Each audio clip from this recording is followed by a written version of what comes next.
버티면 기회가 온다. 오늘 말씀 제목입니다. 31차 목회 컨퍼런스를 은혜 중에 진행하고 있습니다. 오늘이 마지막 날인데요. 참으로 귀한 분들을 만나서 교제를 합니다. 어제 점심때에는 의왕에 사시는 왕림교회 담임 목사님과 교역자들, 장로님들을 만났습니다. 세 번째 컨퍼런스에 오셨습니다.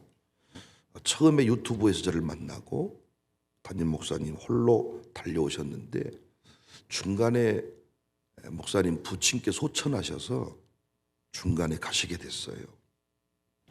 너무 가슴에 불이 있었는데 다 못 듣고 가서 그 다음에는 부교역자들을 데리고 오셨더라고요. 그런데 목사님께서 깨달은 내용들을 부교역자들에게 가서 전하는데 불이 붙지 않아서 답답해서 모시고 왔는데 이제 부교역자들이 불이 붙었어요. 어제는 장로님들을 모시고 왔습니다. 통합청 목사님이신데요. 청빙받아서 20년 가까이 넘게 목회를 지금 하시는 중입니다. 건강한 교회임을 느낄 수 있었습니다. 제가 6월 초에 그 교회 부흥회 일정이 잡혀 있습니다. 그 목사님께서 하시는 말씀이 저희 이 컨퍼런스에 오셔서 기독교육에 대해서 이야기를 듣고 난 후에 이제 어떤 관련 책을 읽어도 다 분별이 되고 교회가 어떻게 가야 다음 세대가 세워지고 부흥할 수 있는지 길을 찾게 되었다. 주변 목사님들한테 아무리 말을 많이 해도 못 알아먹는 것이 안타깝다. 어제 점심때 저를 위로하시기 위해서 식사를 대접해 주시더라고요. 어제 세미나 후에는 목동에 있는 성결교단 목사님을 또 만나 뵀습니다. 교회 규모가 상당한 곳인데 의사만 70명이고 목사님 따님이 연대 성악과를 졸업했는데 그 목동에서는 연대 성악과는 뭐 명함을 이렇게 내밀 수 없는 조용히 있어야 된다 그러더라고요. 그리고 그곳은 얼마나 교육 열기가 뜨거운지 자녀를 위한 기도회를 1년에 수차례 열어서 어떤 그 교육이 신앙이고 사교육의 진원지와 같다. 역시 이 목사님도 많은 것이 답답하고 여러 세미나에 다녀오셨는데 이곳에서 가슴이 열린다. 그리고 맨 앞자리에서 공부하시는데 목사님 어제 그러시 제가 구약학 박사고 교수 생활을 오래 했는데 상당히 내가 교만한 사람이다. 내가 이렇게 열심히 공부해 보기는 처음이다. 그러면서 이제 저에게 목사님 자신의 고민을 의논하십니다. 지금 이 순간만큼은 저의 멘토가 되어 주십시오.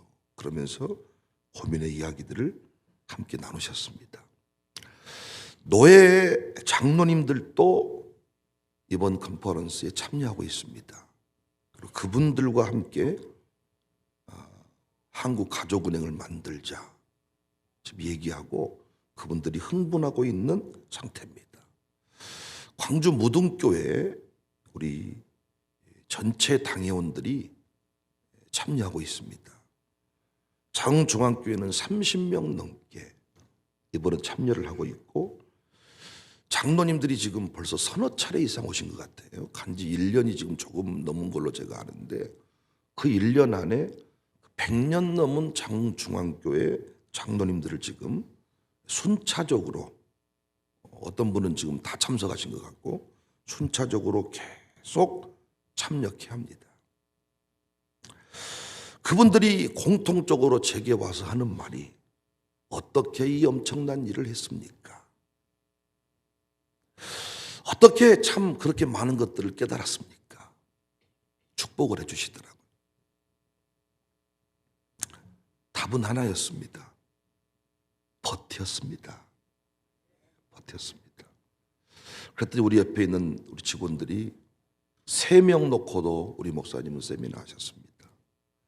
3명의 문제가 아니라 안 오는 경우도 있었습니다.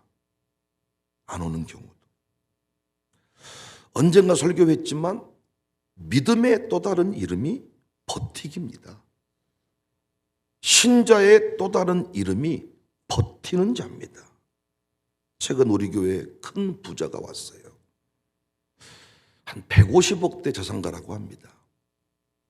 장로님들과 예배 후에 차를 마시는데 어떻게 사업을 잘 이끄셨습니까? 이런 질문을 나누니까 그분이 이런 말을 해요. 돈 못 갚을 상황이 생겼는데도 도망가지 않고 빚쟁이 앞에 나타나서 꼭 갚겠습니다. 이렇게 얘기를 했다. 그러니까 우리 장모님 중에 한 분이 다 그런 시기를 지나네요. 오늘 본문은 하박국서, 소선지서 12권 중에서 독특성을 가지고 있습니다. 다른 12명의 선지자들은 하나님으로부터 받은 메시지를 백성들에게 일방적으로 증거하는데 하박국 선지자는 자신이 가진 의문을 하나님께 물어요. 하박국 선지자의 이름이 어떤 문제를 품고 신음하는 사람이다 라는 뜻이 있습니다.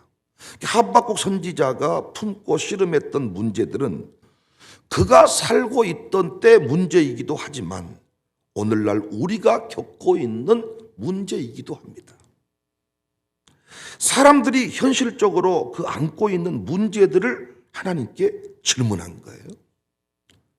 하박국 선지자가 품은 의문은 어떤 그 부정적인 자세로 비판하려는 것이 아닙니다.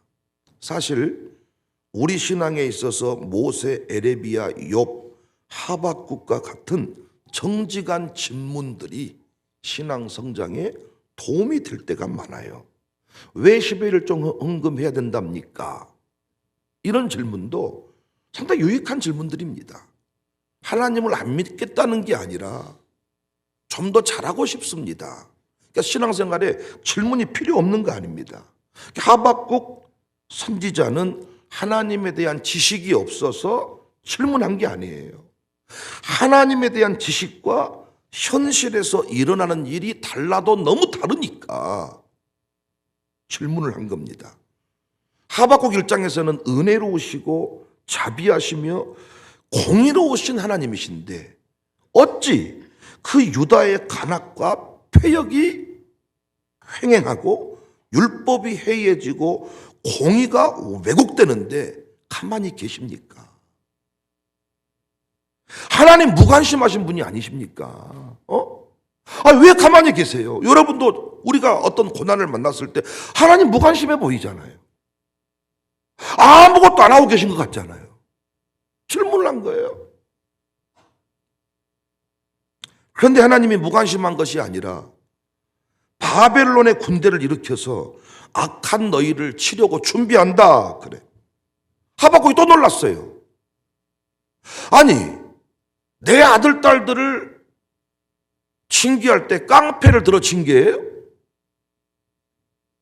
아니 아무리 우리 유다 백성들이 패했지만은 아니 어떻게 그 악한 놈들 바벨론을 들어서 징계하신다는 말씀입니까? 너무 불합리하십니다. 이건 내가 기대했던 어떤 답이 전혀 아닌데요? 하박국 선지자는 하나님께 질문을 던지고 나서 그 응답을 기다립니다. 여러분이 지금 품고 있는 많은 의문들에 대한 답일 수 있습니다. 오늘 본문이. 하나님의 답이 너무 명쾌했습니다. 3절에 이 묵시는 정한 때가 있나니 그 종말이 속히 이르겠고 결코 거짓되지 아니하리라. 비록 더딜지라도 기다리라. 지체되지 않고 정령 응하리라. 바벨론의 멸망의 때가 반드시 있고 의인들에게 상 주시는 때가 반드시 올 것이니 네가 이해할 수 없을지라도 더딜지라도 지체되지 않고, 이 말이 모순적으로 들리겠지만 너는 기다리라. 이중부정으로 강력한 긍정의 히브리어 어법입니다. 더딜지라도 지체되지 않고 이건 단순히 정신력을 말하는 게 아니에요. 억지로 공평하다고 소리치는 객기가 아니에요. 말씀을 붙들고 버티라는 겁니다. 악인들은 혼란의 때에 서로 물고 죽이는 것. 늑대들이 합창 얘기 제가 한 적이 있습니다. 늑대들이 서로 먹잇감을 찾아서 그 눈길을 걸어가는데 먹잇감이 계속 나오지 아니하면 으르렁거리는 일이 생겨요. 이때 대장 늑대가 아우 하고 소리치면 그 다음 늑대가 아우 하고 합창을 이루어서 위기를 모면한다. 그런데 그 일이 반복이 되면 서로 물고 뜯고 죽입니다. 악인들은 아무리 객기를 가지고 버틴다고 하지만 못 버팁니다. 그런데 우리 의인들은 버틸 수 있습니다. 왜 버틸 수 있냐? 이게 중요한 얘기예요. 왜 버틸 수 있냐? 일용할 양식을 공급하신다 했기 때문입니다. 일용할 양식이 뭡니까? 단순히 하루 세 끼 밥 먹는다는 얘기가 아니에요. 말씀이 있어야 버틸 수 있는데 여러분과 제가 매일 새벽 예배에 나와야 그 말씀을 받아 먹으면, 새벽 예배 나와서 말씀을 받아 먹으면 여기 있는 목사도 왜 버틸 수, 저는 말씀드렸어요. 제 인간적인 배경은 버틸 수 없는 사람이에요. 포기해버려 그냥. 그런데 왜 버틸 수 있었냐? 매일 주시는 말씀 때문이에요. 기도할 때마다 주시는 감동 때문이에요. 왜 주일 성수가 중요합니까? 한 주의 첫날 말씀을 받아야 한 주를 버틸 수 있어요. 오늘 새벽에 나와야 말씀 받아 먹어야 하루를 버틸 수 있어요. 우리는 하루하루 버티면 그때가 온다 그랬어요. 지체하지 아니한다 그랬어요. 반드시 그때가 오는데 오늘 하루를 못 버티는 거예요. 항상 유전을 파고 땅을 파는 사람들이 1m만 더 파면 터진다고 했는데 1m를 못 기다리고 터져버리고 포기해버린 거지요. 죽음의 때를 알지 못하고 살듯이 하나님의 때를 알지 못합니다. 하나님 우리가 이해할 수 없습니다. 그러나 하나님은 지체하지 아니하시고 거짓말하지 아니하십니다. 그래서 예수님 말씀했습니다. 마태복음 24장 13절에 끝까지 견디는 자는 구원받는다. 마태복음 10장 22절에 12제자를 파송하시면서 하시는 말씀이에요. 또 너희가 내 이름으로 말미암아 모든 사람에게 미움을 받을 것이나 끝까지 견디는 자는 구원을 받는다. 31차에 이르니까 만나는 사람 수준이 다릅니다. 31차쯤 오니까 한국가족은행도 만들어집니다. 31차쯤 오니까 CTS에서도 오라고 합니다. 31차쯤 오니까 많은 분들이 저를 초빙하려고 합니다. 일용할 양식의 공급이 중요해요. 오늘을 사는 양식을 공급받지 못하면 우리는 다 넘어져요. 대박을 꿈꾸며 기다리는 좋은 모델이 있습니다. 도박장 앞에 줄 서 있는 도박쟁이들입니다. 그들은 매일매일 꽁짓돈을 만들어서 한 방만 터지면 끝난다고 도박장 앞에 줄을 섭니다. 불법 다단계 업자에게 가서 생명을 겁니다. 이웃 사촌의 돈을 싹 긁어다가 투자해서 한 방만 터지면 다 갚을 수 있다고 합니다. 그런데 그들은 끝내 무너집니다. 말씀이 공급되지 않기 때문이에요. 말씀이 공급되지 않기 때문에. 그리고 그들은 끝내 대박을 못 터뜨리는 것은 승부가 조작되어 있기 때문에. 승률이 조작되어 있어요. 성인 오락실 하시는 분 얘기 들어보니까 터지면 몇십만 원 가져가는데 터질 때쯤 되면 주인이 돈을 넣어서 돌려버려. 계속 돌려서 터지게 만들어버려.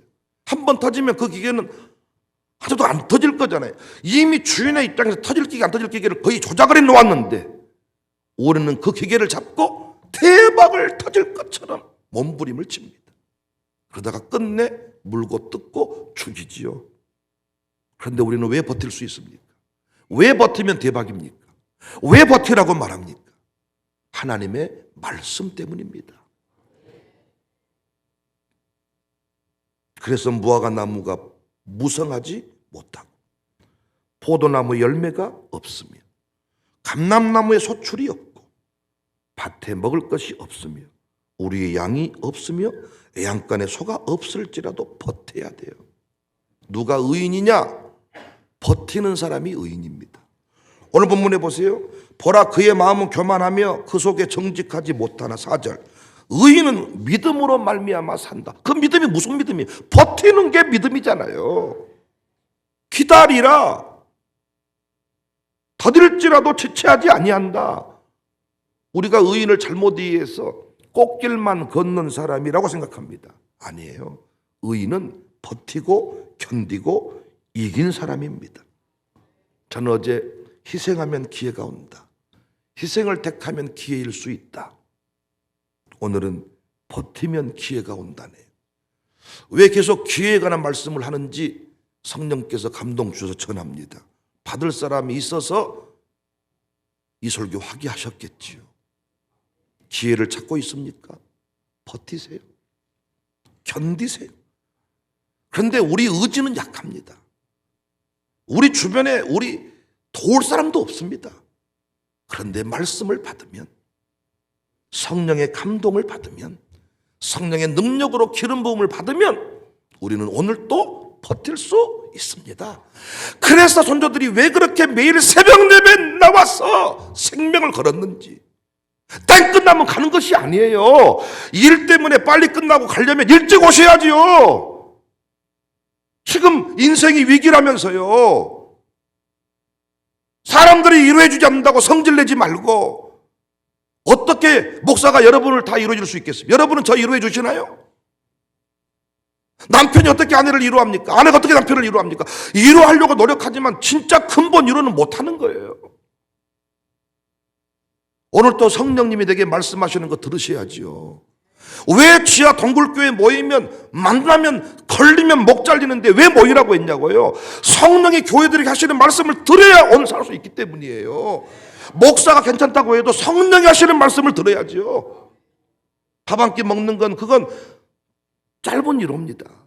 근본적인 이론은 성령이 내게 하시는 말씀이 무엇인가? 이 고난이, 이 지금 궁핍이 내게 어떤 의미가 있는가?